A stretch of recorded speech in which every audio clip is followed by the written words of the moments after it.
Bismillahirrahmanirrahim.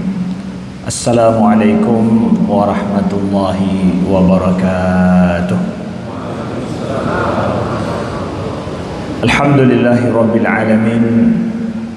Nahmaduhu wa nasta'inuhu wa nastaghfiruhu wa nastahdihi wa na'udzu billahi min shururi anfusina wa min sayyiati a'malina.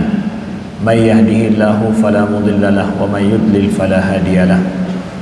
أشهد أن لا إله إلا الله وحده لا شريك له وأشهد أن محمدا عبده ورسوله صفيه من خلقه وحبيبه اللهم صل وسلم وبارك على سيدنا محمد وعلى آله وصحبه وسلم سبحانك لا علم لنا إلا ما علمتنا إنك أنت العليم الحكيم اللهم علمنا ما ينفعنا وانفعنا بما علمتنا وزدنا علما ربنا إننا آمنا فاغفر لنا ذنوبنا وقنا عذاب النار ربنا لا تزغ قلوبنا بعد إذ هديتنا وهب لنا من لدنك رحمة إنك أنت الوهاب ربنا لا تؤاخذنا أو نسينا أو أخطأنا أما بعد.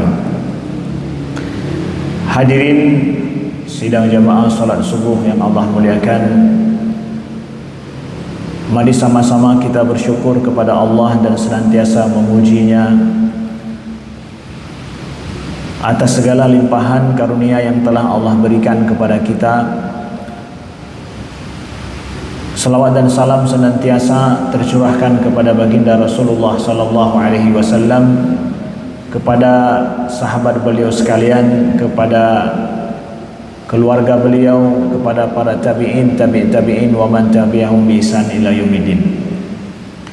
Alhamdulillah, Bapak Ibu yang Allah muliakan, para kiai, guru-guru yang berhadir, kepada para santri, muslimin dan muslimat, ayah bunda, bapak, ibu, abang, kakak dan adik yang Allah muliakan. Alhamdulillah, Allah perjumpakan kita kembali di masjid yang mulia ini dalam majlis ilmu.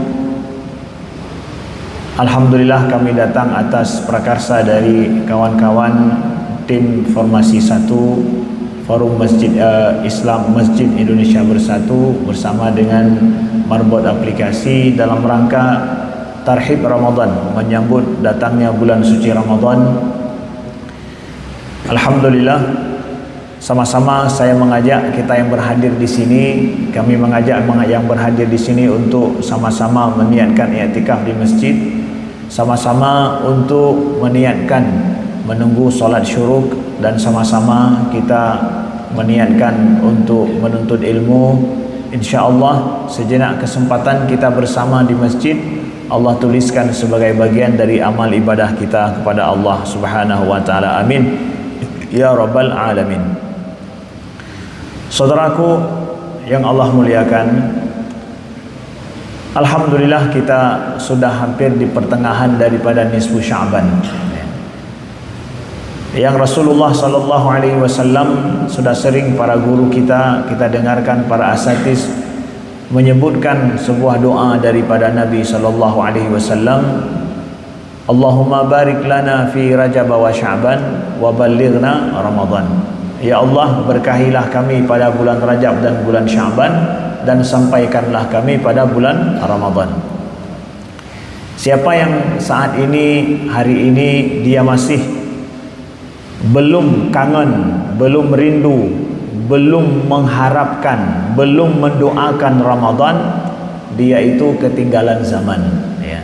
Dia tidak sedang hidup dengan hal-hal yang sedang tren bahasanya. Kalau bahasa anak muda, apa yang tren sekarang, ya, apa yang sedang viral sekarang, mungkin untuk dunia medsosnya. Jadi kalau dia hari ini tidak ngetek, ya, buat tagline tentang Ramadan, ya, belum kangen dan rindu kepada Ramadan, ya, dia sedang ketinggalan isu, sedang ketinggalan zaman, ya. Nabi sejak bulan Rajab kemarin itu sebelumnya sudah mengajarkan doa kepada kita untuk meminta kepada Allah diberkahi bulan Rajab, bulan Sya'ban, dan mudah-mudahan Allah sampaikan pada bulan Ramadan. Nah, Bapak Ibu yang dimuliakan Allah Subhanahu wa taala, dalam kesempatan kali ini alhamdulillah, mungkin kemarin ada beberapa guru kita sebelumnya yang sudah menyampaikan tentang tarhib Ramadan, dan kami diamanahkan oleh panitia masjid untuk menyampaikan topik pembahasan tentang doa dan Ramadan, tentang tema hubungan antara doa dan Ramadan. Sebelumnya kami ingin sampaikan satu riwayat hadis daripada Talhah ibnu Ubaidillah.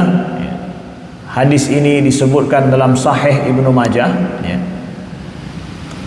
bahwa Talhah ibnu Ubaidillah bercerita.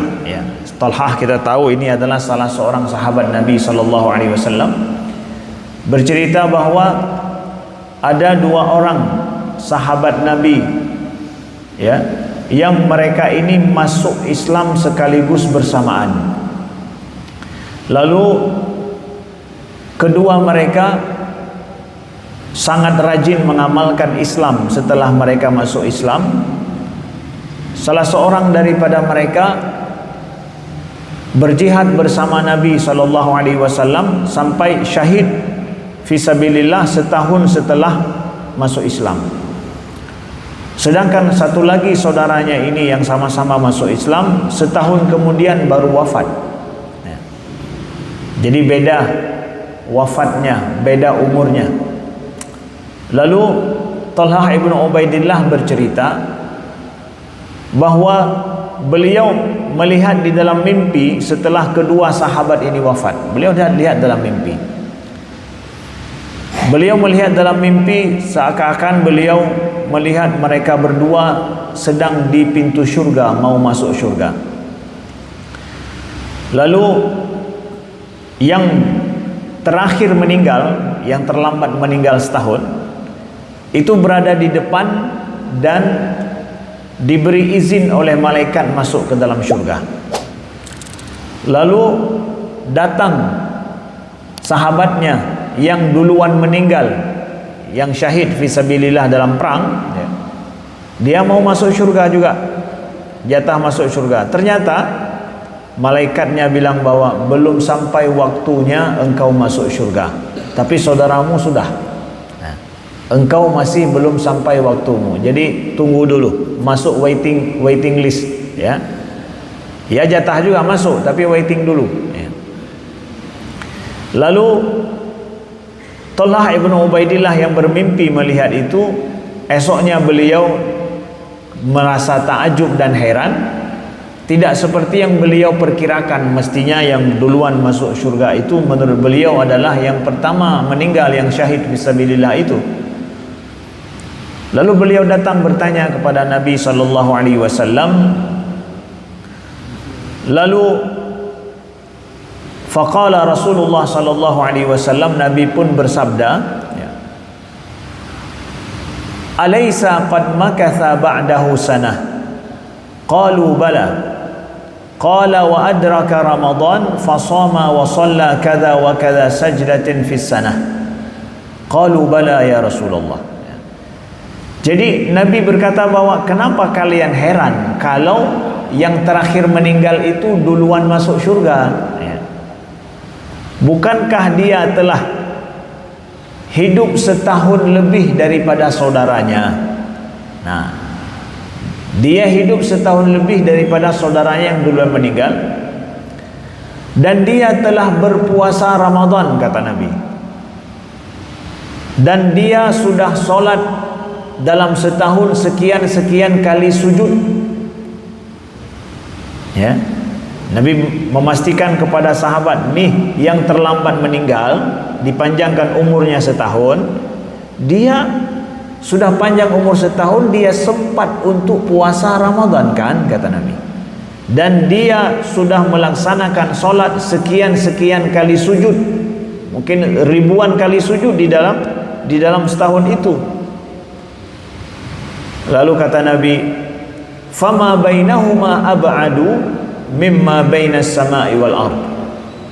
Perbedaan keduanya itu lebih jauh daripada perbedaan langit dan bumi, kata Nabi, Jadi perbedaan kondisi level duanya ini, walaupun sama-sama jatah masuk syurga, tapi beda jauh mereka ini, kata Nabi.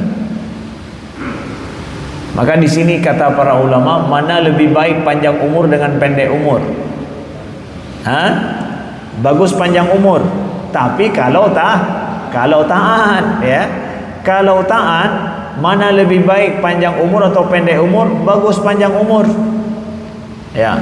Kemudian di sini kita pahami, dapat jatah puasa Ramadan diberikan oleh Allah, itu rahmat diberikan oleh Allah kepada seseorang hamba yang menjadikan amalannya itu jauh berbeda, Bapak Ibu yang dimuliakan Allah. Jauh berbeda dengan datangnya Ramadan. Dengan solat juga. Makanya indikatornya kata Nabi tadi, bukankah dia sudah puasa Ramadan, sempat puasa Ramadan, sedangkan kawannya yang duluan meninggal nggak sempat lagi?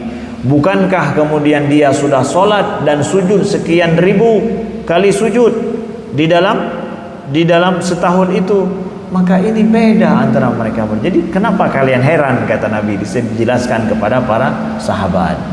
Maka sungguh beruntung seorang hamba yang diberi izin oleh Allah untuk memasuki bulan Ramadan. Setiap tahun dia masih dipanjangkan umurnya. Mudah-mudahan Allah pilih kita semua, Bapak Ibu, orang-orang yang kita cintai, orang-orang yang kita yang dekat dengan kita, kerabat kita, saudara kita, teman-teman kita, Allah pilih mereka untuk masuk bulan Ramadan dan beribadah, ya, dan mustajab di bulan Ramadan. Amin ya rabbal alamin. Nah, ini yang pertama. Yang kedua adalah sesuai dengan tema yang kita sampaikan tadi, ya, kita dapatkan di dalam Al-Quran, ya, dalam surat Al-Baqarah 186, ya, Allah Subhanahu wa taala berfirman yang bunyinya, auzubillahi minasyaitonirrajim, bismillahirrahmanirrahim, wa idza sa'alaka ibadi anni fa inni qarib ujibu da'watad da'i idza da'an falyastajibu li wal yu'minu bi la'allahum yarshudun. Surah Al-Baqarah 186.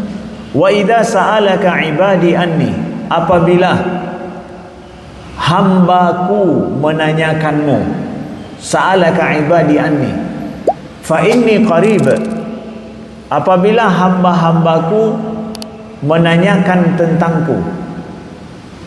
Jadi apabila hambaku menanyakanmu, wahai Muhammad, ya, artinya ini bahwa Allah Subhanahu wa taala menyampaikan, wahai Muhammad, kalau hamba-hambaku menanyakan tentangku, ya, sa'alaka ibadi anni fa inni qarib, sesungguhnya aku ini dekat, kata Allah. Jawab, fa inni qarib. Sebentar, ayat ini dia berada dalam konteks apa? Ya, jika kita nggak bisa membaca ayat, hanya satu ayat kita comot begitu tanpa melihat ayat sebelum dan sesudah. Ayat Allah bercerita atau mengatakan ini kepada Nabi Muhammad, idza sa'alaka ibadi anni, apabila hambaku menanyakanmu tentangku, fa inni qarib, jawab wahai Muhammad, sesungguhnya aku dekat. Ujibu da'watad da'i idza da'an, aku jawab, aku penuhi doa daripada orang-orang yang berdoa, atau dia yang berdoa apabila dia mendoakanku. Ini Allah bicara tentang masalah doa. Kapan Allah bicara tentang ayat ini? Ini adalah ayat berbicara tentang doa. Di tengah-tengah Allah cerita tentang kewajiban Ramadan. Dua ayat sebelumnya itu adalah, ya ayyuhalladzina amanu kutiba alaikumus siyamu kama kutiba alal ladzina min qablikum la'allakum tattaqun, ayyaman ma'dudat, ya. Kemudian syahrul Ramadan alladzi unzila fil Qur'an hudan linnasi wa bayyinatin minal huda wal furqan faman syahida minkum asy-syahra falyasum wa man kana maridan aw ala safarin fa iddatun min ayyamin ukhra, ya. Yuridullahu bikumul yusra wa la yuridu bikumul usra wa litukmilul iddata wa litukabbirullaha ala ma hadakum la'allakum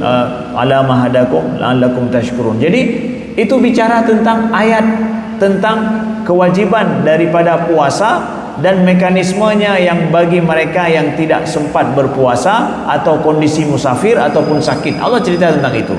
Lalu kemudian Allah selipkan ayat ini, dan apabila hamba-hambaku menanyakanmu tentangku, maka katakan aku ini dekat. Ujibu da'watad da'i, aku jawab, aku penuhi doa orang-orang atau dia yang berdoa apabila dia mendoakanku. Lalu kemudian Allah cerita lagi tentang apa? Uhilla lakum lailatas siyamir rafathu ila nisaikum. Bicara lagi, Allah bicara setelah itu tentang masalah Ramadan, tentang puasa, ya, bahwa boleh, ya, untuk melakukan hubungan suami istri apabila malam bulan suci Ramadan. Tentang hukum Ramadan lagi, para ulama tafsir, ya, seperti Imam Al-Baydawi, Imam Ibnu Ashur juga, ya, menceritakan bahwa kenapa ayat ini diselip di tengah-tengah, padahal tentang cerita konteks Ramadan semua, tentang hukum Ramadan, tentang hukum puasa, diselip di tengah-tengahnya ini ayat ini, ya.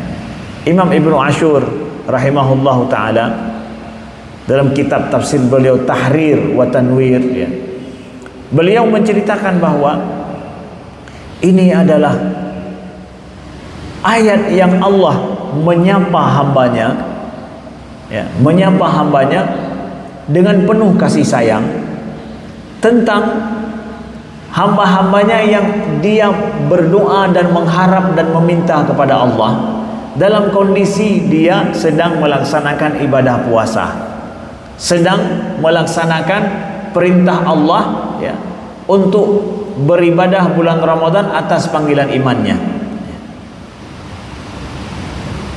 Ini adalah menunjukkan bahwa Ramadan dengan doa, puasa dengan doa itu erat kaitannya, ya. Kalau dikatakan bahwa bulan Ramadan bulan berdoa, benar. Bulan Ramadan bulan berdoa dalam artian bahwa bukan bermakna bahwa bulan lain tidak berdoa, ya. Bulan Ramadan bulan berdoa, ya. Ayat ini buktinya. Maka hadis Nabi SAW, Nabi mengatakan bahwa salah satun, ya, ada 3 kelompok orang yang doanya itu tidak ditolak oleh Allah Subhanahu wa taala. Tidak ditolak oleh Allah. Ini ada 3 kelompok orang atau 3 macam orang yang doanya enggak ditolak oleh Allah. Yang pertama siapa? Adalah al-imamul adil, yaitu imam yang adil. Imam yang adil, pemimpin yang adil. Pemimpin yang adil menegakkan amar ma'ruf nahi mungkar, menyayangi rakyatnya yang dia pimpin, amanah dalam memimpin. Maka apabila dia berdoa, dia tidak akan ditolak doanya oleh Allah. Pemimpin yang adil itu. Kemudian siapa lagi? Adalah as-shaimu hatta yuftir, kata Nabi, yaitu orang yang berpuasa sampai dia berbuka, ya. Kemudian yang ketiga siapa? Yang ketiga adalah wa da'watul mazlum, doa orang-orang yang terzalimi. Doa orang yang terzalimi. Jadi jangan tunggu dizalimi dulu baru berdoa. Jangan tunggu dizalimi baru berdoa. Tapi apa? Nih kita tunggu masa kita berpuasa. Ya, Bapak Ibu yang dimuliakan Allah. Kita tunggu masa kita berpuasa Ramadan, ya. Bapak Ibu yang dimuliakan Allah. Kita tunggu puasa Ramadan pada saat kita berpuasa, yaitu kata Nabi bahwa as-shaim, orang yang berpuasa sampai dia berbuka. Nah, para ulama menjelaskan ini juga sering daripada jamaah yang bertanya, Ustaz, kita berdoa berbuka itu sebenarnya sebelum berbuka, sedang berbuka, atau setelah berbuka? Ketiga-tiganya benar. Ketiga-tiganya benar. Ketika akan berbuka berdoa, ya, berdoa kepada Allah, benar. Kemudian juga ketika sedang berbuka berdoa, benar, ya. Begitu juga, ya, setelah berbuka berdoa, itu juga benar, ya, Bapak Ibu yang dimuliakan Allah. Nah, jadi kita mendapatkan ada ayat, ada hadis yang menceritakan bagaimana hubungan antara puasa itu erat kaitan dengan doa khususnya. Mari sekarang masuk kita melihat kepada dalam makna daripada doa itu sendiri, ya, kaitannya dengan iman seorang muslim. Sesungguhnya Allah Subhanahu wa ta'ala sangat mencintai hambanya itu yang bergantung selalu kepada Allah, mengharap selalu kepada Allah. Tidak ada masa kesempatan yang dia itu tidak mengharap kepada Allah. Kita merasa fakir, kita merasa sangat butuh.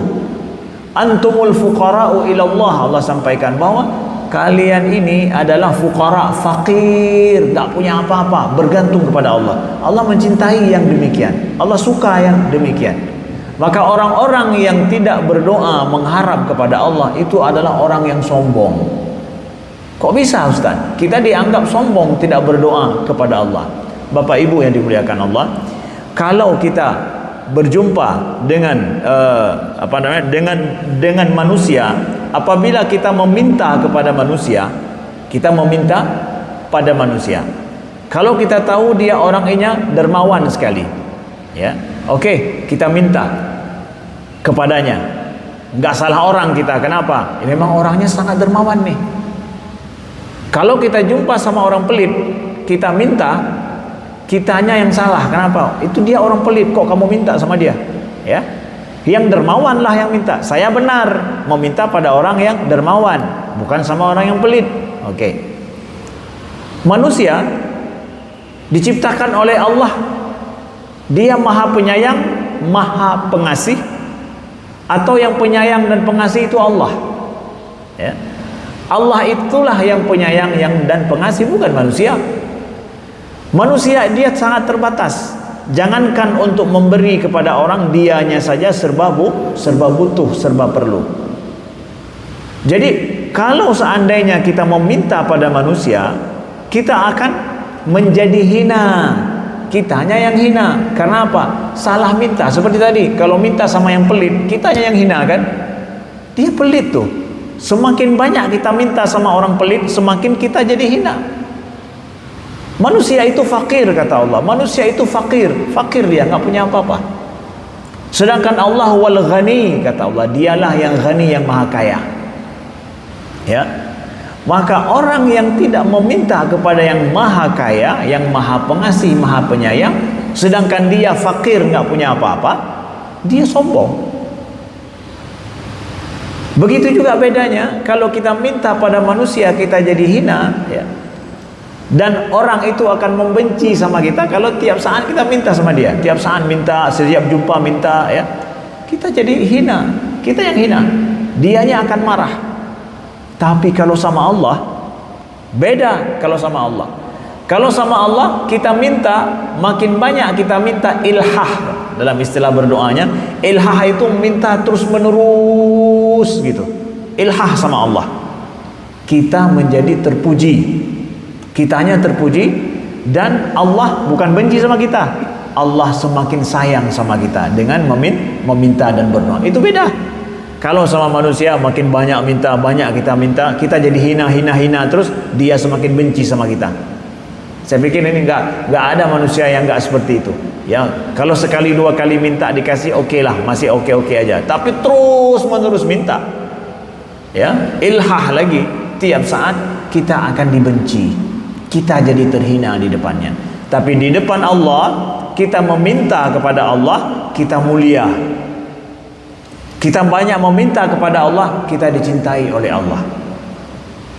Maka balik kembali, ya, saudaraku yang dimuliakan Allah, lihat kepada kisah Sayyidina Umar bin Khattab radhiyallahu anhu. Ya. Saya ingin kabarkan Umar bin Khattab radhiyallahu anhu, beliau mengatakan bahwa inni la uhammilu hammal ijabah walakin hammad du'a fa idza ulhimtu du'a fa innal ijabah ma'ahu. Kata Umar, ini Umar bin Khattab, ya, ini juga filosofi berdoa kalau boleh kita katakan. Ustaz, prinsip berdoa ala Umar bin Khattab radhiyallahu anhu, ya. Apa prinsip berdoa ala Umar bin Khattab radhiyallahu anhu? bahwa aku tidak terlalu berpikir tentang kapan dikabulkan doaku, kata Umar. Jadi kan orang kalau berdoa itu berpikir nanti dikabulkan nggak ya, kapan dikabulkan, kok masih lama dikabulkan ya, ya begitu ya. Kata Umar, aku tak pernah mikir, aku nggak ada mikir kapan Allah kabulkan doa, atau apakah doaku ini dikabulkan nggak pernah beliau mempertanyakan itu. Aku tidak pernah mempertanyakan doaku ini dikabulkan nggak, kata Umar. Kenapa nggak pernah mikir-mikir tentang dikabulkan doa atau tidak? Kata beliau bahwa apabila Allah telah mengilhamkan padaku doa, berarti itu sudah jaminan itu yang akan dikabulkan. Ya, dengarkan baik-baik. Kalau tidur nggak apa-apa juga tidur, ya dengarkan sambil tidur. Ya, ya tidur terus nggak apa-apa. Yang penting dengar. Ya. Ya. Jadi kalau orang tidur di masjid itu jangan diganggu, Bapak Ibu. Ya, jangan diganggu. Kenapa jangan diganggu? Karena turunnya ketenangan, ya, sakinah. Apalagi di majelis ilmu. Majelis ilmu itu turunnya ketenangan, diliputi oleh malaikat, ya kan? Kan, saya dengar sama guru-guru kita, diliputi oleh malaikat, turunnya rahmat, ketenangan meliputi mereka. Maka makin 5 menit kita duduk, langsung kita tenang terus ya. Itu ketenangan telah diliputi oleh malaikat. Lihat tuh malaikat turun menaungi, ya. Ya, malaikat turun, nggak masalah itu. Malaikat sedang tuh turun menaungi, ya. Begitu Bapak Ibu yang dimuliakan Allah, ya. Jadi kembali kepada Umar bin Khattab tadi, ya. Umar bin Khattab mengatakan apa? Aku tidak berpikir tentang mempertanyakan doaku ini dikabulkan atau tidak. Enggak, bukan, aku tidak memikir itu. Kenapa? Allah yang mengilhami kepadaku doa, maka dia yang menjamin untuk mengabulkannya. Begitu banyak hal yang kita minta sama Allah, tapi coba dalam 5 menit, coba tes ini ya. Dalam 5 menit atau dalam 2 menit atau dalam 1 menit, doa apa yang kita panjatkan? Coba pilih, apa yang teringat? Dalam 1 menit Ustaz, iya. Berdoa dalam 1 menit, apa yang akan kita minta? Begitu. Kalau kita suruh tulis, saya pernah ketika di Kairo minta kawan-kawan ketika saya pergi haji nih, kawan-kawan saya kasih agenda kepada kawan-kawan, nih siapa yang mau didoakan di Masjidil Haram di depan Ka'bah. Oh, rame-rame tulis di agenda dia, tulis dia di agenda, bang tolong doakan ini ya. Oh, panjang, 1 lembar 2 lembar. Itu kalau kita kasih waktu untuk kita doakan hajatnya, begitu panjang dia tulis, ya. Kenapa? Begitu banyak yang ingin dia minta sama Allah. Bang, tolong doakan saya di depan Ka'bah nih ya, bacakan ini bang ya. Ya. Oh, itu setengah agenda itu penuh dengan doa kawan-kawan, ditulis banyak, ya. Itu ada adat kami di Kairo ketika pergi haji, ya. Pergi haji, ya. Itu titipan doa daripada kawan-kawan. Begitu banyak yang ingin dia minta, ya. Sekarang kalau kita punya waktu hanya semenit minta sama Allah, nggak sempat kita menuliskan begitu banyak, mendoakan begitu banyak yang kita harapkan. Tapi apa yang diilhamkan Allah semenit itu kita doakan, berarti itu yang dijamin untuk dikabulkan oleh Allah Subhanahu wa taala. Begitu maksudnya. Ya, begitu maksudnya. Apa yang diilhamkan oleh Allah selama ini terus menerus kita doakan, ya. Itu selalu yang teringat kita doakan, itu diilhamkan oleh Allah untuk ingin dikabulkan, itu yang kita doakan. Maka Umar mengajarkan kepada kita bahwa sebenarnya, ya, bukan masalah kapan dikabulkan, tapi Allah ilhamkan apa yang kita minta. Yang kita minta itu adalah menunjukkan itu yang akan dikabulkan. Itu yang diilhamkan untuk kita minta. Ya. Maka kembali kepada ayat 186 tadi, ya, Allah berfirman, "Wa idza sa'alaka 'ibadi 'anni fa inni qarib ujibu da'wata da'i idza da'an." Apabila hamba-hambaku. Nah, di sini kita sedikit berhenti. Wahai Muhammad, kalau hamba-hambaku menanyakanku, meminta kepadaku, katakan aku ini dekat. Ya, katakan aku ini dekat. Allah dalam masalah doa memanggil kepada mereka yang berdoa hamba-hambaku. Ya.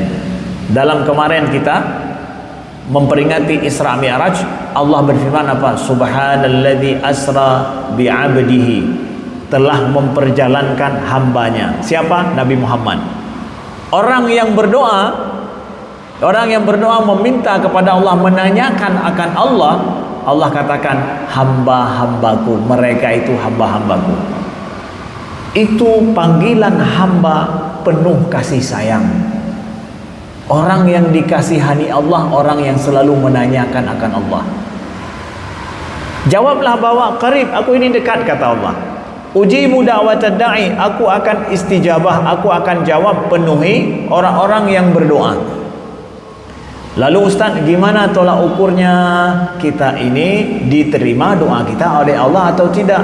Falyastajibu li wal yu'minu bi, kata Allah. Falyastajibu li wal yu'minu bi, hendaklah mereka penuhi perintah-perintahku, wal yu'minu bi, dan hendaklah mereka beriman kepadaku. Dua hal, ya. Falyastajibu li wal yu'minu bi, hendaklah dia itu yastajib, hendaklah dia patuhi akan perintah-perintahku, penuhi perintahku.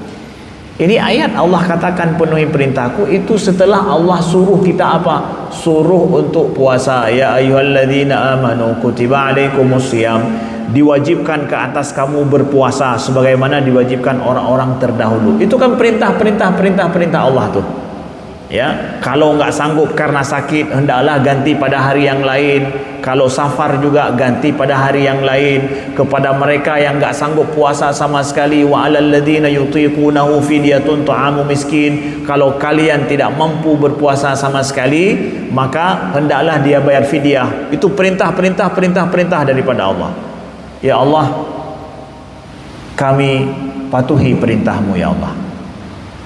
Kami ikuti perintahmu ya Allah, dan kami iman kepadamu ya Allah. Nah, ini dia. Falyastajibu li, hendaklah mereka patuh perintahku. Maka kata Imam Ibnu Ashur rahimahullahu taala, ayat ini diselipkan tentang doa di tengah-tengah ayat tentang Ramadan, karena sebelumnya hambanya telah memenuhi perintahnya. Jadi ini penghargaan daripada Allah. Ini penghargaan kepada kalian. Kalian sudah mau berpuasa, sudah mau ikuti perintah, nih dapat kupon, ini dapat sertifikat. Untuk apa? Silahkan minta apa yang kalian mau. Makanya doa ketika kita berbuka puasa itu dakwatun la turad, kata Nabi. Ya, doa yang tidak dirad, tidak ditolak oleh Allah Subhanahu wa taala. Maka mari lihat nanti ketika kita berbuka puasa, sempat berdoa atau enggak ya? Ini juga jadi masalah ya. Buka puasa itu nggak sempat berdoa loh. Saya sering melihat bahwa orang buka puasa itu nggak sempat doa dia. Nah, ini juga satu kelalaian yang besar terjadi antara orang-orang yang berpuasa. Kalau ditanya kapan mustajab doanya ini, mustajab doa itu ketika buka puasa. Apalagi setelah dia ketika dia berbuka. Kok rahasianya ketika berbuka, Ustaz? Rahasianya ketika berbuka adalah orang mukmin itu, kata Nabi SAW, orang yang berpuasa lisaimi farhatan. Bagi orang yang puasa itu ada dua farhah, ada dua kesenangan, kegembiraan. Pertama adalah farhatun inda fitrihi, kesenangan, bahagia ketika dia sedang berbuka. Dan satu lagi bahagia ketika inda liqa'i rabbi, ketika dia berjumpa dengan Tuhannya.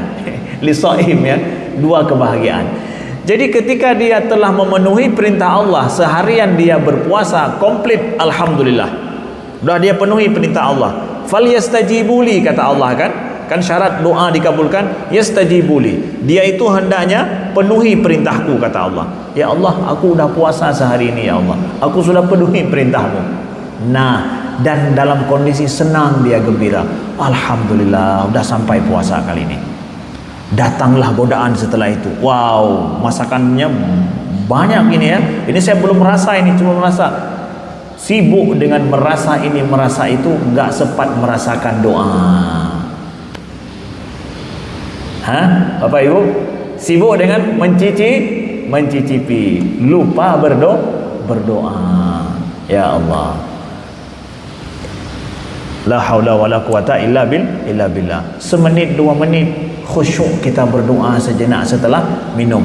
Bagusnya minum dulu sih, minum, makan sedikit ataupun korma begitu, sudah merasa lega, hausnya sudah hilang, gembira pun datang. Kan di situ datangnya gembira. Alhamdulillah, yang tadi haus banget, yang tadi kondisinya waduh lapar rasanya, sudah mencicipi sedikit air, sudah lega. Alhamdulillah ya Allah, doalah kita di situ. Ya Allah, dalam 1 menit kira-kira apa yang diilhamkan Allah untuk kita berdoa? Oh Ustaz, saya sudah persiapkan Ustaz. Sudah persiapkan, katanya kan mustajab doa itu memang sebelum dari pagi-pagi saya sudah berpikir buka puasa nanti apa saya doakan. Bagus. Setiap bulan Ramadan buka puasa kita mempersiapkan doa apa yang akan kita doakan. Bagus itu. Memang begitulah kita berpuasa, persiapkan doa. Ustaz, ada satu doa yang terus saya ulangi ketika saya bulan Ramadan. Bagus, berarti Allah mengilhamkan kita untuk meminta padanya itu. Ingin diberikan sebenarnya, cuma minta kapan? Ibaratkan dana sudah ada, proposal mana? Ini dana sudah ada nih, proposalnya mana? Kalau nggak dikasih proposal, ya sudah, dana tidak ada. Jangan pikir masukkan proposal dulu, dana dicari nanti. Enggak. Kalau sama Allah, dana udah ada, proposalnya mana? Nah gitu. Jangan pikir bahwa kalau udah masuk proposal nanti dicarikan dananya. Enggak, sama Allah bukan begitu. Semua sudah ada, tapi proposalnya kapan masuk? Nah, apa yang disuruh tulis sama Allah, tulis ini nih, tandanya itu yang akan dikasih. Ibaratkan minta ini nih, itu yang sebenarnya mau dikasih oleh Allah Subhanahu wa taala. Bapak Ibu yang dimuliakan Allah, Ramadan tahun depan ini harap ada 1, 2 macam, 3 macam doa yang terus kita doakan setiap hari bulan Ramadan. Kalau sempat kita demikian, mudah-mudahan Allah ilhamkan, memang itu yang akan dikasih kepada kita sesuai dengan hajat dan kebutuhannya masing-masing Bapak Ibu yang dimuliakan Allah. Ya. Nah, maka dari sini ya, setelah Allah katakan falyastajibuli ya. Ini kisah datang seorang sahabat Nabi sallallahu alaihi wasallam juga ya. Yang bernama Sa'ad bin Waqqas. Sa'ad bin Waqqas ini pernah minta kepada Nabi sallallahu alaihi wasallam begini. Ya Rasulullah, doakan aku menjadi orang yang mustajab doa. Nih, hebat nih permintaan Sa'ad ya. Seorang sahabat Nabi bernama siapa? Sa'ad bin Abi Waqqas. Ya, bahkan Sa'ad bin Abi Waqqas termasuk ada hubungan keluarga dekat dengan Nabi sallallahu alaihi wasallam. Ya Rasulullah, doakan aku menjadi orang mustajab doa. Hebat kan? Jadi beliau enggak minta bahwa ya Rasulullah doakan aku biar dapat ini, biar dapat itu. Enggak, beliau Pak, ya Rasulullah kasih kunci padaku, ya. Jadi beliau minta, ya Rasulullah jadikan aku orang mustajab doa. Jadi terserah aku mau minta apa nanti dapat. Pintar enggak tuh, ya? Jadi minta langsung apa? Kunci gitu. Enggak minta ya Rasulullah doakan aku dapat ini, doakan aku dapat itu. Enggak. Jadi beliau minta jadikan aku orang mustajab doa ya Rasulullah. Nabi kalau diminta yang baik-baik nolak tidak? Enggak nolak Nabi. Enggak nolak. Bisa Nabi angkat tangan langsung? Bisa. Kalau diangkat tangan oleh Nabi kemudian didoakan, udah pasti itu enggak akan ditolak sama Allah. Nabi yang doakan. Tapi apa kata Nabi sallallahu alaihi wasallam? Nabi kasih resepnya. Nah, ini dia. Nabi kasih resepnya. Resep dikasih Nabi ini kemudian bocor. Ternyata Nabi enggak memberikan untuk Sa'ad saja. Tapi ini ternyata dikasih resepnya. Yang resep ini bisa berlaku sama orang lain. Misalnya begini. Nabi doakan, ya Allah jadikan Sa'ad ini menjadi orang yang mustajab doa. Ya udah, berarti beliau aja. Kita, ya itu hanya untuk beliau. Beliau sudah didoakan apa yang beliau minta, ya udah dapat. Ternyata sekarang lebih dari itu. Nabi kasih, oh mau mustajab doa engkau, mau orang yang kalau berdoa selalu mustajab? Iya ya Rasulullah, ini resepnya. Nabi kasih resep. Nah kalau resep ini bocor, berarti akan ramai orang yang mustajab doa, ya kan? Paham nggak? Nah, kalau Nabi nggak kasih resep, tapi cuma doakan saja sama dia, ya udah itu berlaku sama beliau. Beliau kasih bed begitu, ya udah ini untuk kamu. Tapi ternyata nggak kasih bed, kasih baju. Ini siapa yang pakai baju ini misalkan, dia akan boleh masuk. Apa yang terjadi? Dikasih resep sama Nabi, dan resep ini bocor. Ya, bocor resep ini. Bisa diketahui oleh banyak orang. Apa resepnya? Atib mat'amak takun mustajabad da'wah. Atib mat'amak, perbaiki, jaga makananmu, maka engkau akan mustajab doa. Makanan halal yang kita makan. Atib mat'amak. Fakul mimma fil ardi halalan thayyiba. Maka makanlah yang di bumi ini yang halal lagi baik, yang atib, ya, halal lagi baik. Atib mat'amak, perbaiki makanan yang engkau makan, maka engkau akan mustajab doa. Oh berarti makanan aja Ustaz. Kalau baju, mobil, rumah, gimana tuh? Oh berarti kita jaga yang halal-halal itu yang kita makan aja Ustaz. Tapi kalau kita ini hasil korupsi kita naik, ya, kemudian rumah juga hasil daripada kontrak kotor, ya, kontrak kotor gitu, gimana Ustaz? Gak apa-apa. Kata para ulama, ketika dibilang mat'amak, ta'am itu adalah merupakan hajat yang paling penting, udah masuk yang lain-lain. Ya, kita hidup ini secara ilmu ekonomi kan ada sandang, pangan, dan papan, ya, tiga-tiganya ini. Tapi yang penting daripada itu semua mulai apa? Makan dulu, pakaian, baru yang itu. Nah, jadi bocor rahasia ini. Maka kata para ulama, siapa yang mengamalkan ini, memperbaiki ta'amnya, makanannya, maka dia akan jadi mustajab doa. Yang dia pakai halal, yang dia gunakan halal, yang dia makan halal, ya, dia hidup dengan sesuatu yang halal, sangat strict dia masalah itu, insya Allah jadi orang mustajab doa. Maka ketika kita buka puasa, makanlah yang halal. Pastikan yang kita makan bismillahirrahmanirrahim buka puasa ini yakin 100% halal insyaallah, ya. Makan kita insyaallah mustajab doa kita. Gimana? Udah bocor resepnya? Bisa diamalkan resepnya ibu-ibu? Ya, insyaallah. Ada yang nanya gini, Ustadz, kalau misalkan kita buka puasa itu dikasih sama orang, karena kita mungkin yang dikasih itu hasil korupsi dia, gimana tuh Ustadz? Ya, ini kan orang banyak bagi-bagi bukan puasa itu, buka puasa. Gimana nih? Saya nggak yakin yang dikasih ini apa? Kita tidak mempertanyakan dari mana hasil dia dapatkan. Yang diberikan kepada kita secara sah itu halal bagi kita. Tidak mempertanyakan nih, kecuali memang jelas orangnya memang penjahat, memang hasil rampokan dari orang dikasih kita dan kita tahu. Kalau kita tidak tahu, nggak ada masalah, ya. Yang penting sampai ke tangan kita secara benar halal lagi, ya. Baik, sekian Bapak Ibu yang dimuliakan Allah, terima kasih, ya.